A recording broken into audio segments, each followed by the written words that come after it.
Você já percebeu que o Brasil está trocando a dieta pela caneta de emagrecimento? Só em 2025, as buscas por esses remédios já superaram as buscas por como emagrecer no Google. Parece a solução perfeita, né? Mas será que é mesmo? O que parece facilidade pode estar custando muito mais caro do que a gente imagina, em saúde, em dinheiro e até em qualidade de vida. Eu sei, porque vivi a obesidade na pele, fiz 1000 dietas, corri atrás da balança até que eu recebi um ultimato da vida. Passei por uma cirurgia bariátrica, mudei hábitos e mindset. E também como fisioterapeuta, acompanho diariamente pacientes que acreditam no milagre da caneta, mas acabam frustrados.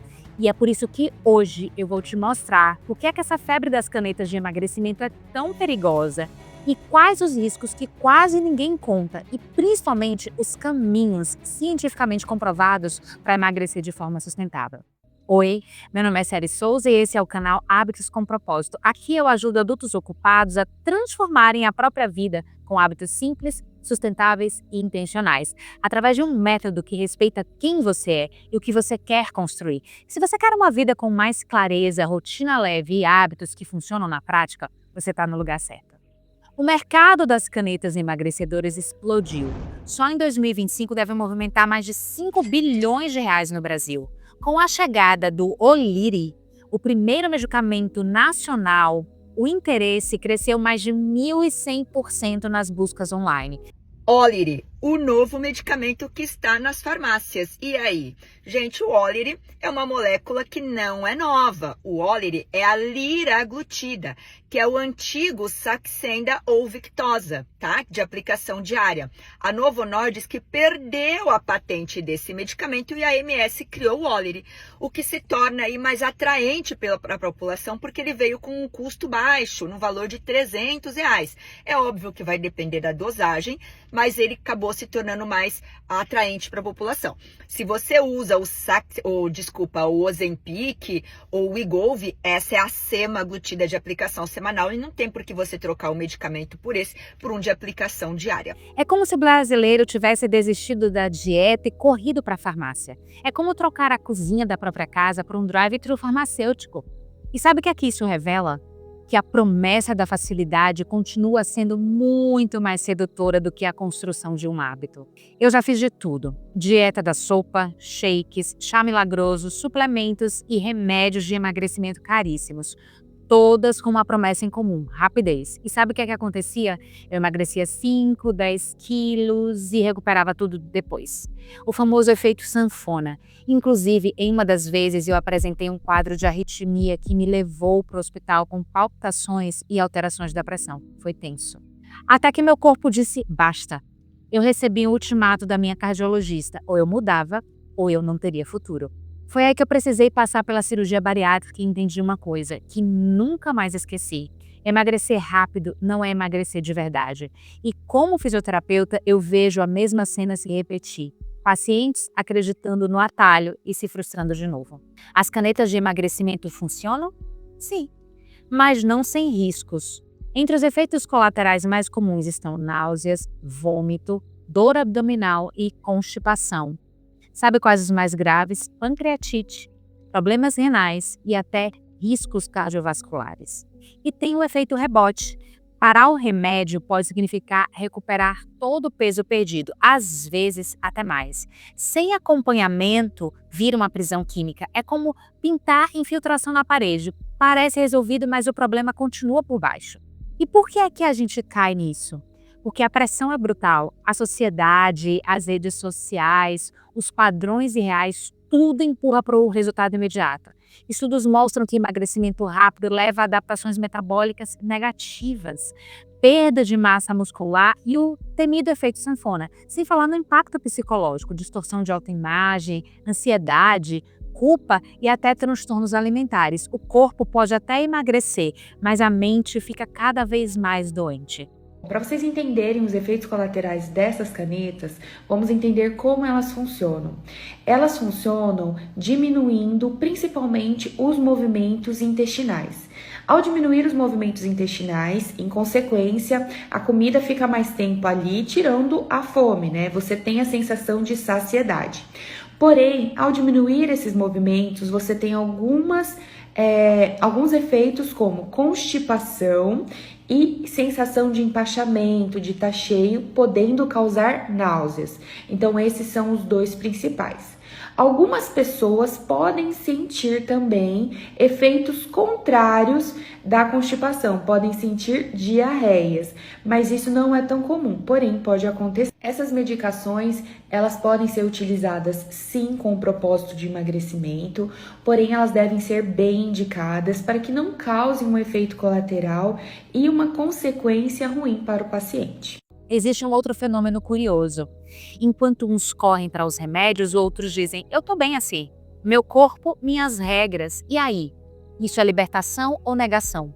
Fica a pergunta para você. Monjauro e Ozempic, a realidade que ninguém te conta. Sem dúvida, na classe de medicações para emagrecer, essas canetinhas são as melhores, mas como tudo na vida, há prós e contras. O que ela faz? Ela age, então, retardando o esvaziamento gástrico, ou seja, aumentando o tempo de saciedade e controlando também um pouco o impulso, a questão de compulsão alimentar. Então, enquanto você está utilizando, realmente você não tem fome. Você consegue pular refeições. E aí que já entra o primeiro problema. Muitas das pessoas não fazem acompanhamento nutricional, então reduzem drasticamente o que estão comendo e começam a ingerir tão poucos nutrientes. Não tem vitamina, não tem mineral suficiente e não tem proteína suficiente para sustentar a massa muscular. E aí essa pessoa também não faz exercício físico e aí há estudos mostrando, gente, que mais de 40% do peso perdido é de massa muscular. Ou seja, se você perdeu 10 quilos, 4 quilos são de músculos e 6 de gordura. E aí essa pessoa a longo prazo, então, que vai perdendo massa muscular e também tendo uma deficiência nutricional, ela vai retardando o metabolismo dela. Quanto menos a gente come, menos a gente gasta. Então, esse metabolismo vai ficar um pouco mais lento como um estado de sobrevivência.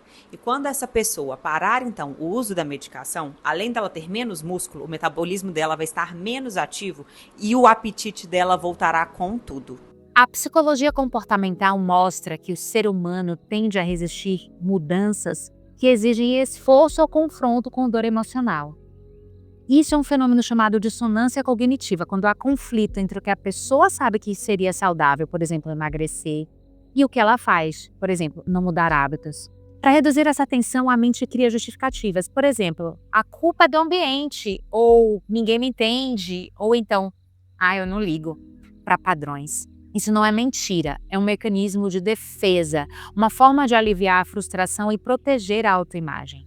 Outros estudos em psicologia da saúde mostram que as pessoas em obesidade frequentemente relatam experiências de estigma, olhares julgadores, e isso é real, causa sofrimento. Mas a tendência é transformar a dor externa numa barreira interna, reforçando a resistência. Elas pensam assim, se o mundo já me julga, por que eu vou me esforçar? Isso gera um ciclo de vitimização que dificulta o engajamento e mudanças saudáveis. Existe um movimento chamado Body Positive. Ele trouxe benefícios, redução da vergonha e da autoaversão. Mas pesquisas recentes apontam que esse movimento virou uma espécie de complacência com condições que ainda são clinicamente de risco, como a obesidade grau 2 e 3. Eles chamaram esse movimento de contrário de body positive, de body complacence. Uma complacência com essas condições. E é a ideia, meu corpo, minhas regras. O que é verdade em termos de autonomia, mas pode virar negação dos riscos clínicos. Esses estudos ainda apontam que essa postura pode reduzir a motivação para buscar tratamentos, mesmo quando já há consequências sérias, diabetes, hipertensão e apneia do sono. A ciência hoje aponta que é possível aceitar o corpo e buscar saúde ao mesmo tempo. Movimentos como Health and Every Size defendem que o foco deve estar em melhorar comportamentos de saúde, e os principais são a alimentação, atividade física, sono e bem-estar emocional, em vez de apenas se focar no peso. Eles mostram que essa abordagem melhora marcadores clínicos, mesmo sem perda de peso significativa. Ou seja, não é ou eu me aceito ou eu mudo. Na verdade, é trocado por eu me aceito enquanto eu mudo. Portanto, a resistência à mudança no emagrecimento é real e explicada pela dissonância cognitiva. Culpar o ambiente e dizer eu tô bem assim são mecanismos de defesa que protegem a identidade, mas a ciência mostra que é possível unir autoaceitação com mudanças de hábito, trazendo o melhor dos dois mundos, saúde física e mental. Aceitar seu corpo não significa desistir dele.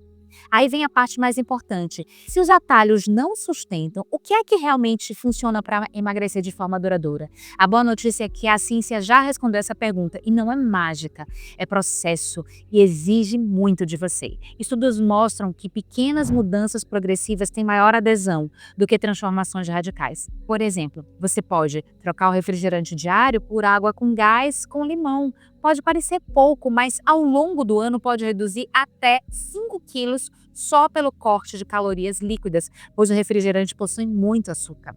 É como trocar uma peça do carro por vez. No começo parece lento, mas no fim você tem um veículo quase novo.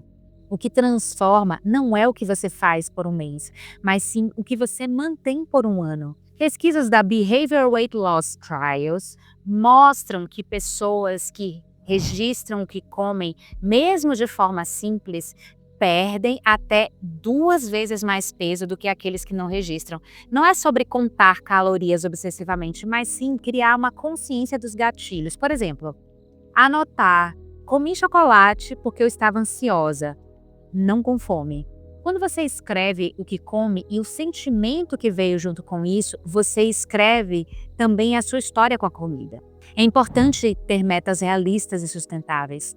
A Sociedade de Obesidade mostra que perder 5 a 10% do peso corporal já reduz o risco de diabetes do tipo 2, melhora a pressão arterial e a saúde cardiovascular. Ou seja, não é sobre perder 20 quilos em 2 meses, mas sobre ganhar saúde.